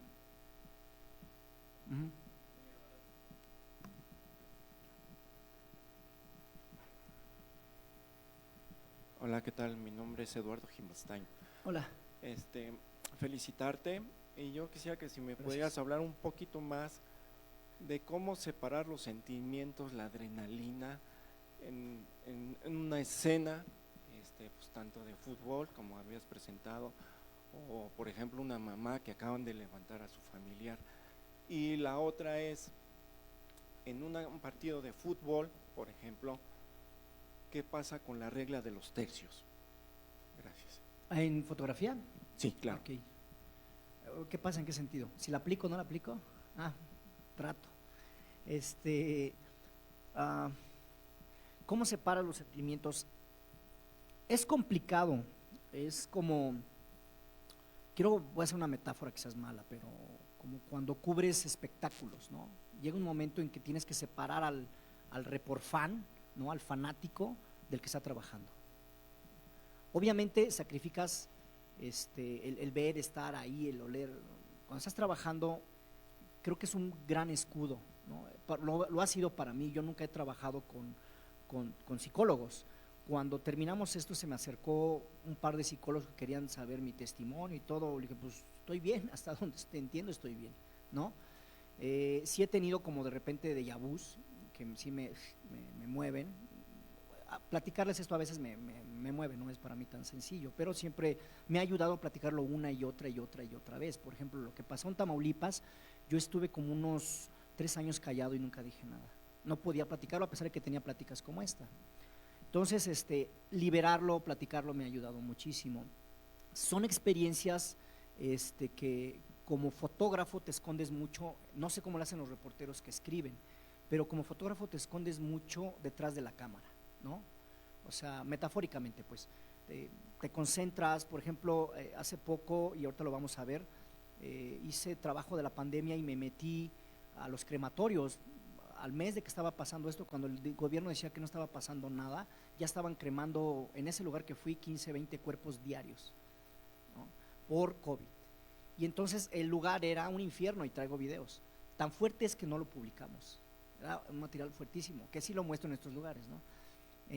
Pero cómo le hice no lo sé. Cuando salí ya había terminado y lo hice, creo que entiendo que bien, porque traía foto, traía video y traía un montón de ángulos. Llega un momento en que te concentras en el trabajo, ¿no? Te concentras en el trabajo, o sea, si yo estuviera ahí sin cámara, ¿no? de chismoso, de vecino chismoso, pues sí me salgo afectado. Pero cuando estás trabajando ni siquiera te das cuenta de lo que estás viendo, ¿no? Hasta que sales y dices, ay, cabrón, esto estaba bien fuerte, ¿no? A ver si ahorita lo del béisbol, si quieres pongo lo de eso y con eso contesto un poquito. Pero hago eso, me escondo mucho detrás de la cámara, sobre concentrarme en trabajar, porque también es una oportunidad de, a ver, vas a entrar y vas a ver a este y vas a ver a este. No puedes salir con una fotito ahí nada más. O sea, tienes que decir, órale, se metió y sacó un montón de cosas. Entonces, eso es un reto, porque te van a presionar, ¿no? Si solo traes esto, entonces tienes que buscar ángulos, como dices tú, y ahí entra muy bien. O sea, no solo llegar y le tomé la foto al muerto, tienes que estar buscando, aplicar la composición, estar viendo, aunque no lo creas, hasta que metiste la tarjeta de los nervios. Y eso también te ayuda a controlarte, a ver, ahí está la tarjeta, sí, ahí está la tarjeta, está grabando, se oye el audio, sí, se oye el audio. ¿Qué más me falta? A ver, rápido. O sea, en lugar de estar viendo el muerto, estás pensando en qué te falta. Ok, me faltan angulares, no he tirado angulares, traigo todo el teléfono. Y empiezas a cambiar la dinámica. Cuando ves ya pasó 1 o 2 horas de trabajo y vienes atascado de cosas que nunca estuviste clavado pensando el por qué están pasando esas cosas. ¿Sí me explico? Estás como técnicamente concentrado en la técnica, ¿no? Entonces eso me ayuda mucho como una especie de escudo y de no meterme. Que tengo sentimientos, por supuesto que los tengo. Cuando veo cosas y digo, ay, está fuertísimo, ¿cómo me metí ahí o por qué vi esto? A mí lo que sí me afecta, y ahí sí no tengo, ahora sí que no tengo control de mí, es mucho con los niños, ¿no? Con estas cosas que veo de narcotraficantes no me mueve nada, solo estoy trabajando en frío, pero con los niños sí es muy complicadísimo, es muy complicado, por eso ni siquiera subo fotos de niños. Entonces ahí sí es muy difícil. O sea, si ustedes fueran y vieran eso en vivo, sí es de ouch, muy complicado. Gracias, Eduardo. Hay un comentario en Facebook de la doctora Araceli Barragán, profesora de la carrera. Sí. El periodismo gráfico también es muy peligroso, pero apasionante. Gracias por compartir las experiencias. Gracias. Juan Salamanca en Facebook nos pregunta en cuestión de, bueno, pues la narcocultura, que hoy está muy arraigada en nuestro país, sobre todo entre, lamentablemente, la juventud, a través también de, pues la música, con los corridos tumbados, con los narcocorridos.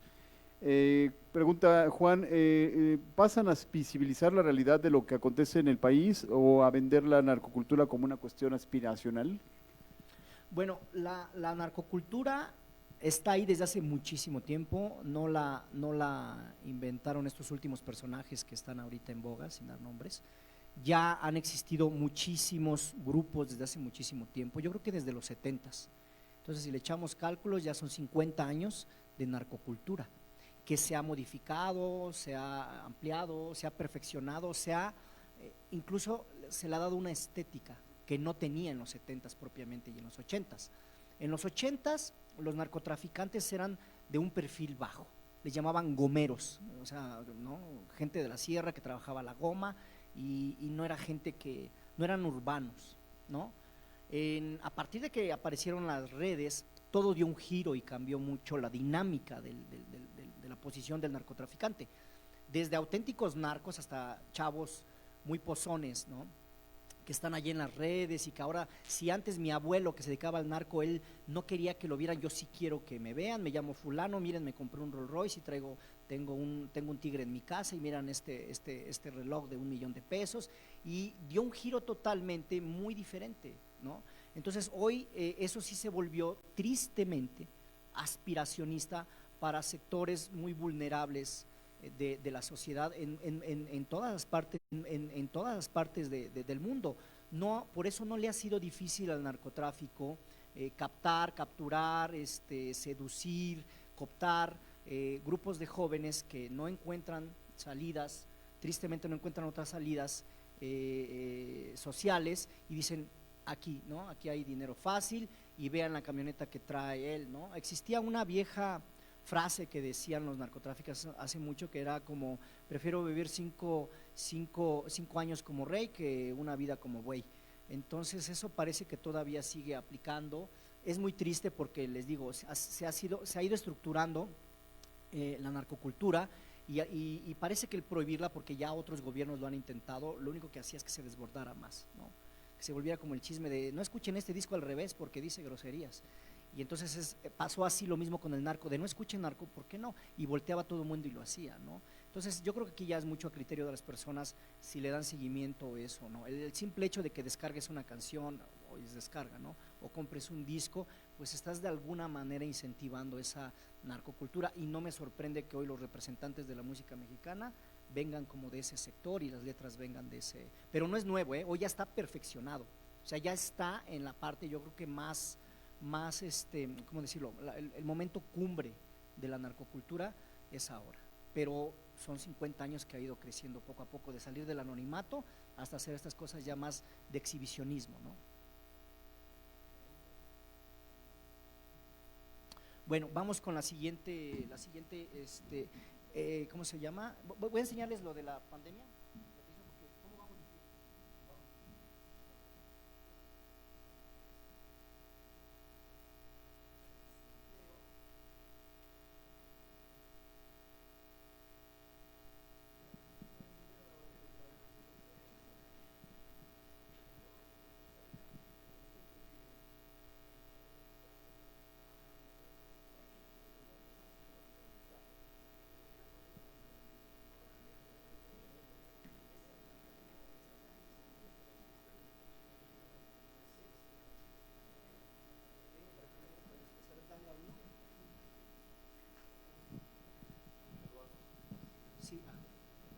Gracias. Bueno, vamos a ver, cambiando rápidamente de giro, vamos ahora con una cobertura sobre la pandemia. El anterior. Ese es el segundo. Son videos que duran 3 minutitos cada uno y vamos a empezar con este. A ver si lo podemos ampliar y que se oiga lo más que se pueda. Ya saben quién. Bien, para contrarrestar las noticias falsas, el alarmismo. Vi una portada de una revista ayer, una revista, ¿será cierto? De una revista, Proceso. A ver, ¿no la pones? No. Si viviera don Julio,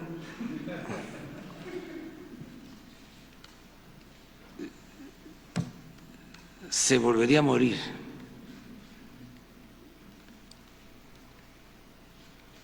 ¿Saben por qué lo hago? Porque se enojan mucho conmigo, pero siempre digo lo que pienso. Y también lo digo con todo respeto, es alarma aquella revista de los tiempos de mis paisanos, los pajés, que tenían alarma, pero tenían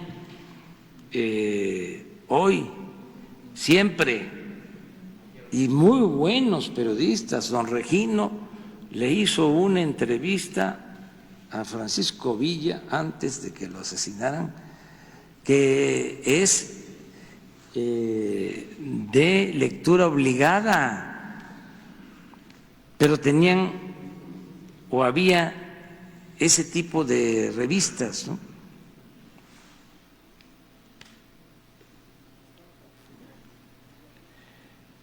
Lo siento mucho, pero lo tengo que decir. Es como metiendo un cuerpo, ¿no? ¿A dónde? ¿A un horno? ¿Ah? A un crematorio. Miren eso.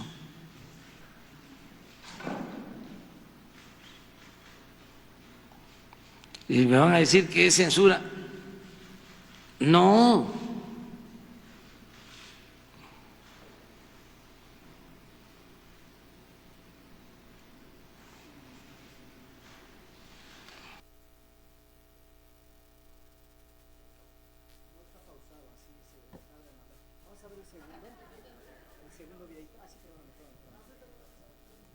Bien, para contrarrestar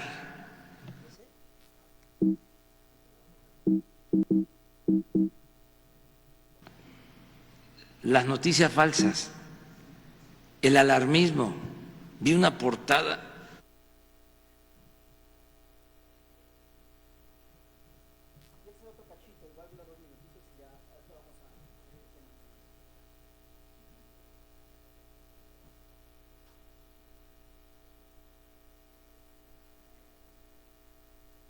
Bueno, esa fotografía pues es mía, ahora la vamos a ver ampliada. Entonces, cuando estábamos en pandemia, perdónenme, perdón que te dé la espalda. Cuando estábamos en pandemia, pues no había jefes de información. La verdad es que la pandemia nos agarró por sorpresa a todos. Y lo mismo que en la época del narco, pues no había un manual para cubrir una pandemia en periodismo, ¿no? Entonces pues échale ya, tú sabes moverte en cosas así, pues ¿qué haces? Eran rondines, búsquedas, contactos también. Los contactos son la columna vertebral de muchas cosas, ¿no? Sin el contacto no haces nada. Pero el contacto pues no te llega porque enseñes la credencial, son años de trabajo, redes de apoyo, por llamarles así, y bueno, así funciona. En esta ocasión habían pasado, estábamos en el mes de abril, apenas el número de decesos por COVID estaba por 1000, cuando llegamos a 500,000, datos oficiales del INEGI. Ajá, estábamos en 1000, estamos en abril apenas, en Nueva York se veían imágenes desde helicópteros donde estaban en Long Island enterrando en fosas comunes las cajas. Si no dio esa, nos vamos con la fotografía fija que está bajito. Ok, ahorita vemos.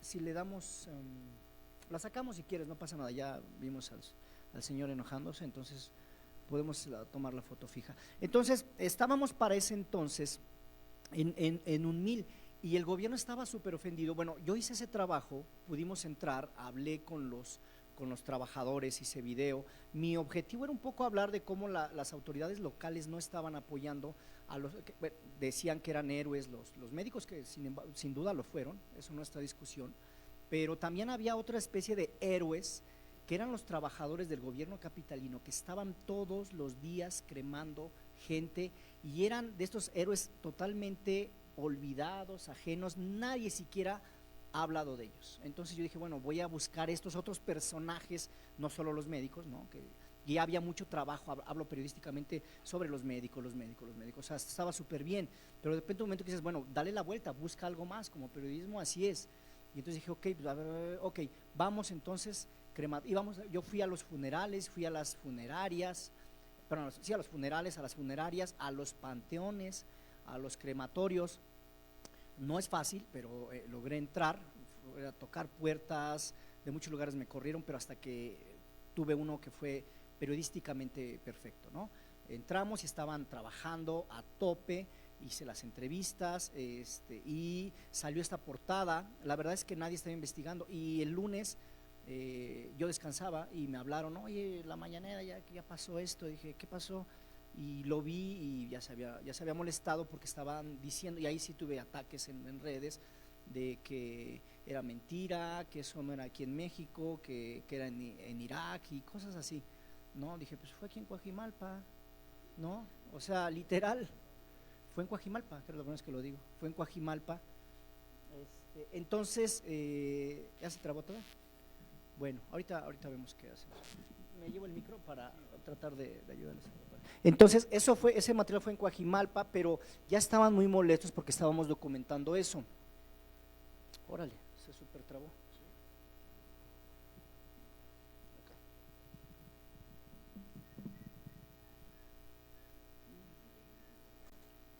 Sí, puede ser, pero es que está, ¿sabes qué? Desconéctala. Yo creo que si la desconectas, si la conectas, puedes tener acceso a la esquina para botarla. Perdón. Entonces, creo que ahí va. Entonces, este material fue muy criticado, pero yo vuelvo al principio que les dije antes. O sea, para mí lo más importante es documentar, no estar viendo si se van a enojar o no se van a enojar. Yo creo que me adelanté en ese sentido a ese trabajo porque todavía no se publicaba nada de crematorios, nada. Por eso se atrevieron a decir que era una mentira. Después fue el lugar común, ya lo traían todos los medios, o sea, no por mí, sino porque dicen, ups, creo que sí nos falta ahora irnos para acá. Y ya después ya estaba súper manoseado, como le decimos, ¿no? Entonces, yo lo veo como parte de un documento de algo que sí pasó. Porque, imagínense, estaba pasando en ese momento y lo niegan. Imagínense en 20 años, y no, eso no pasó. La pandemia fue un invento chino y bla, bla, bla. Hay gente que dice esas cosas, ¿no? Para eso está la fotografía, es un documento social que contradice a quienes no creen cosas. ¿Okay? Entonces, bueno, podemos seguir con las preguntas en lo que destrabamos lo de la pandemia. Sí.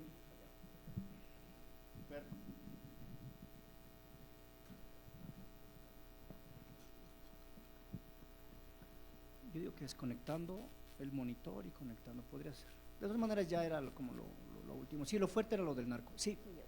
Soy Anet Clavel y yo Hola. quería preguntar cómo ve a las mujeres en este medio.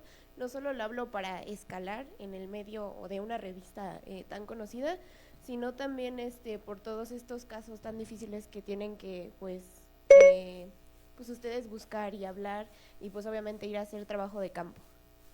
Uh-huh. Bueno, las mujeres fotógrafas son increíbles. Yo conozco malos fotógrafos hombres, pero casi todas las mujeres que conozco de fotografía son muy buenas, ¿no? Tienen una sensibilidad mucho más a la mano, ¿no? A nosotros nos cuesta, pero en el caso de seguridad pública he visto muy poco, la mayor parte lo están cubriendo hombres, y he visto muchísimas fotógrafas, por ejemplo, en deportes. Cuando voy a hacer fotografía de deportes los fines de semana en los estadios, la mitad ya son mujeres, ¿no? Y eso está padrísimo. Entonces, en ciertos sectores, por ejemplo, espectáculos y deportes, sí hay muchísimas mujeres. Hablo de fotografía, de reporteros, reporteras, es muy variado, ¿no? Por ejemplo, en seguridad para proceso, de sus reporteras que eran muy buenas, que ya se jubilaron o ya no están, eran mujeres. ¿Sí? El 50% de reporteras de proceso que hicieron este asunto que estuvimos viendo de Calderón eran mujeres, ¿no? Eran mujeres y la otra parte pues éramos hombres, ¿no? En el caso de fotografía casi todos siempre éramos hombres, pero la reportera sí estaba muy dividido. Y pues solo ellas te pueden decir qué tan complicado es, pero entiendo que siempre han vivido todo tipo de dificultades, ¿no? Mucho más complejas que las de los hombres. No el caso de proceso, pero tengo entendido que en general en los medios de comunicación sufren mucho de la desigualdad salarial. Eso sí es una cosa que yo sí propiamente puedo denunciar, ¿no? Algo que he escuchado a través de mis compañeras de otros medios es eso, de que sigue habiendo una brecha salarial muy fuerte, muy marcada, que no les permiten aumentarles el salario solo porque son mujeres. Así, no hay otro argumento, porque a pesar de que presentan que son que están produciendo incluso muchísimo más y de mejor calidad que otros compañeros, no se les permite el acceder a esos salarios o a esas plazas. Entonces, que también esa es otra historia, pero los medios también ahora ya están un poco más rezagados con ese problema, las nuevas generaciones, desafortunadamente, ¿no? Sí. ¿Listo? Ok. Y ofrezco disculpa, pero no lo puedo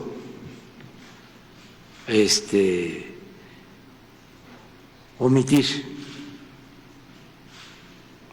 Ahora sí, rienda suelta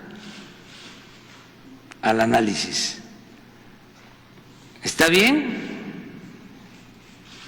Es libertad de expresión por encima de todo, sin escrúpulos morales, sin ética.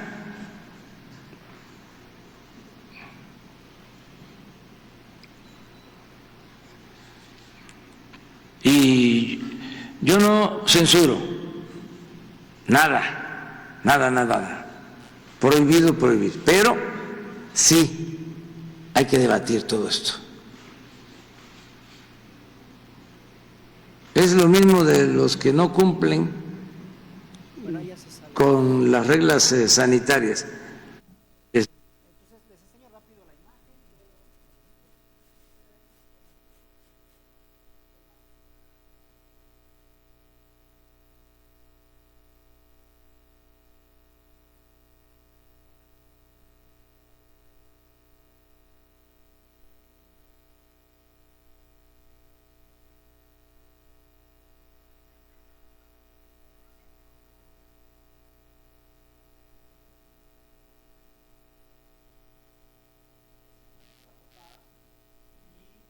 Traigo la versión en video si la quieren ver, o sea, eso pero en vivo, ¿no?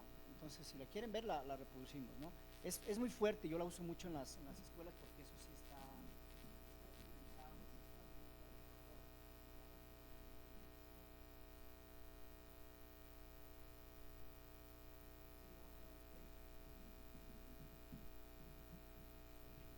Son...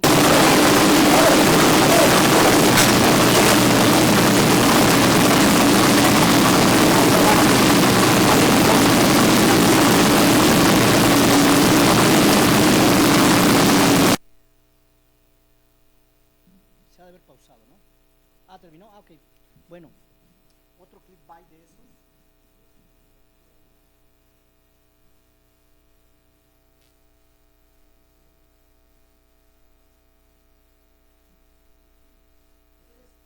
Así estaba trabajando la chimenea al mediodía.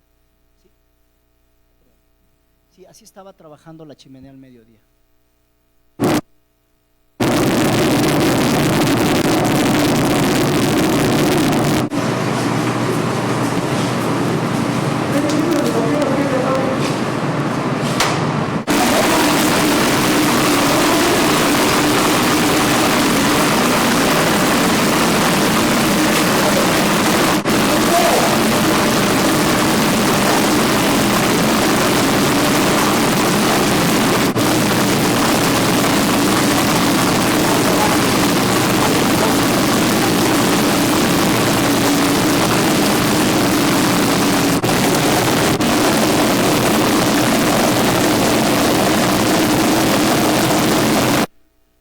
Bueno, son cachitos, ¿no? Bueno, ¿con qué continuamos? Ok, preguntas. ¿Que tenga alguna pregunta? Tengo mi página de Instagram, solo Instagram, que se llama La Foto Miranda. Ahí hay mucho material que pueden ver. Todo lo que está ahí es periodismo, casi no subo nada personal. Me pueden seguir, La Foto Miranda. Y hay un cachito del video de deportes. Quiero que veamos ya para concluir. Esto es muchísimo más soft. Lo hice con el profesor Ricardo. Es un trabajo que aquí sí respiro, aquí sí disfruto. Vaya que sí disfruto. Aquí sí me relajo totalmente. Este es un trabajo que hicimos totalmente con celular. Lo podemos soltar. Que hicimos totalmente con celular porque así son ya los campos y a veces la gente se pone como que ay, son mujeres. Es que telefoto, celulares, micrófonos baratos. Pero hicimos todo este trabajo en equipo en Puebla con el profesor y con 2 compañeras reporteras más, y yo que llevaba toda esta parte visual, ¿no? Haciendo foto y video fijo para la revista física, la revista Proceso Física, y para esta parte de multimedia, ¿no? Entonces es levantar horas y horas de material. postproducirlo. La bronca del multimedia es que una fotografía la tomas, la pasas y se acabó tu jornada. El video, el multimedia es súper cansado. Son horas de levantar material y son horas o días de postproducir. Es jugarle a la televisión con recursos chiquitos, ¿no? Porque a fin de cuentas esto ya lo habíamos visto, estéticamente esto era lo que hacía la tele, pero tienes que hacerlo a la de ya y subirla para que la gente lo vea, ¿no? Tristemente, sí es crítica este tipo de materiales a veces no son muy bien vistos cuando son trabajos súper elaborados y súper profundos. A veces la gente se va por las cosas simples. Por ejemplo, una vez hice un video muy simple con un audio que era una entrevista a la esposa del Chapo Guzmán y llegó a tener 1 millón de vistas, cuando solo era una entrevista, no había nada del otro mundo. Y esos trabajos que son muchísimo más complejos, mucho más profundos, porque estamos hablando justamente de la participación de la mujer en el béisbol y si ha crecido o no ha crecido con este presidente que tiene simpatías por este deporte, entonces tiene menor atractivo, digámoslo así, en el mercado, ¿no? No depende de nosotros, nosotros hacemos de todo. O sea, la oferta está ahí, no se puede decir que solo hacemos esas cosas rápidas y banales, también están nuestros trabajos para mí de mucha calidad, porque básicamente trabajamos muchísimas personas en esto, ¿no? Los que estamos en campo y los que están postproduciendo en web, porque ahí sí no nos metemos nosotros. Hay gente que trabaja en web, que edita, que musicaliza, que pone subtítulos, que lo sube, que lo comprime, que lo revisa, y gente que está supervisando estas cosas en internet, ¿no? Entonces ese día sí fueron horas de trabajo, pero no tuvimos ni 5 minutos de descanso, ¿no? Porque fueron no sé cuántas, una docena de entrevistas, calificar, editar todo ese material y cerrarlo en 10, 15 minutos que dura el video, ¿no? Que sean horas de trabajo. Entonces el trabajo multimedia, pues ahí ya estamos todos, ¿no? Yo ya no soy un fotógrafo fijo, nada más, básicamente yo ya todo lo estoy pensando en historias de video, y este es un ejemplo. Por ejemplo, eso todo es con celular, ¿no? Me subía ya la pipa porque iban al medio tiempo, no sé si es medio tiempo, pero es como se diga ahí, un espacio de descanso. Entonces, estar trabajando con ellos todo el tiempo, porque 3 segunditos que ven ahí, los ven rápido, pero requiere muchísimo estar ahí trabajando horas y horas para que no decirle lector, al vidente, al televidente que está haciendo esto, por decirlo así, tienes que sintetizarle un montón con tomas atractivas, ¿no? Es súper complicado el multimedia, pero ahí está ya todos. O sea, quien se va a dedicar de la comunicación a esto no tiene que ignorar justamente que ya no es solo la fotografía fija como tal, ¿no? Ya no requieren a nadie como un fotógrafo fijo. Ya todas las nuevas generaciones que están en el mercado tienen que hacer básicamente multimedia. Entonces, preguntas más, lo dejamos corriendo, pero que lo vayan viendo. Y de esta Bien, parte pues, de multimedia, si quieren. A ver, la última pregunta, por favor, estamos ya cerrando.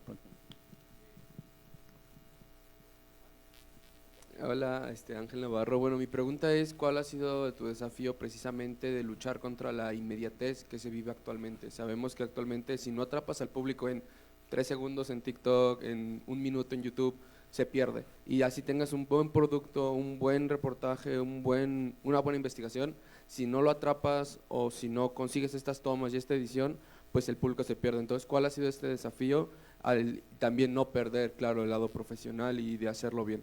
Gracias. Bueno, justamente estoy en medio del desafío, ¿no? Porque yo he aprendido con nuevas generaciones a hacer esto, porque yo vengo de una escuela más de la fotografía fija y a mí nadie me enseñó a hacer tele. Entonces yo he tenido otra vez que volverme autodidáctico sobre el nuevo mercado, entender lo que quiere, cómo se maneja, ¿sí? Entonces, por ejemplo, yo no tengo cuenta de Facebook ni de Twitter, entonces para mí es hasta complicado porque, a ver, velo que no tengo, ¿no? Entonces, estoy en medio del reto y estoy leyendo y estoy, capacitándome y haciendo más herramientas. Por ejemplo, adquirí un dron y hoy es mi juguetito y para allá y para acá y lo traigo y me sirve para foto y me sirve para video. Entonces, estoy dentro del reto por mi generación, ¿no? Quizás habrá chicos que digan, esto lo hago, porque sí he visto, yo sigo muchas páginas y reels de historias de chicos que hacen cosas increíbles así en 2 minutos, ¿no? Porque ya vienen con esa chispa, ¿no? Digital, porque crecieron con el celular, yo no. Entonces, en ese sentido, yo estoy en medio del reto y me trato de capacitar lo más que pueda, pero para mí, así como en fotografía, antes fueron los viejos fotógrafos mayores que yo, hoy para mí, mis maestros son ustedes. O sea, yo no aprendería multimedia sin preguntarle a alguien menor que yo, ¿no? Un fuerte aplauso, por favor, para Eduardo Miranda. Gracias. Qué lujo tenerte aquí, Eduardo. Muchas gracias por tu conferencia. Voy a leer rápidamente el reconocimiento. La Universidad Nacional Autónoma de México, la Facultad de Estudios Superiores Aragón, la División de Ciencias Sociales y la Licenciatura en Comunicación y Periodismo otorgan el presente reconocimiento al fotógrafo Eduardo Miranda por su destacada participación en el marco de la Semana de Comunicación 2024 con la conferencia Fotoperiodismo en tiempos de multimedia, que se llevó a cabo hoy en las instalaciones de la facultad. Muchas gracias, Eduardo. Felicidades. Gracias por la invitación. Gracias, qué amable. Muchas gracias, chicos, y pues ahí estoy en internet, lo que necesiten, un mensaje, cosas que no se atrevieron a preguntar acá, con gusto las puedo contestar sin problema, ¿vale? Espero les haya servido y que tengan buena tarde. Muchas gracias. Los Gracias. invitamos a la conferencia que en breves minutos va a dar inicio, oportunidades y retos en el periodismo digital con Efraín Echeverría. Buena tarde para todos. Gracias por asistir.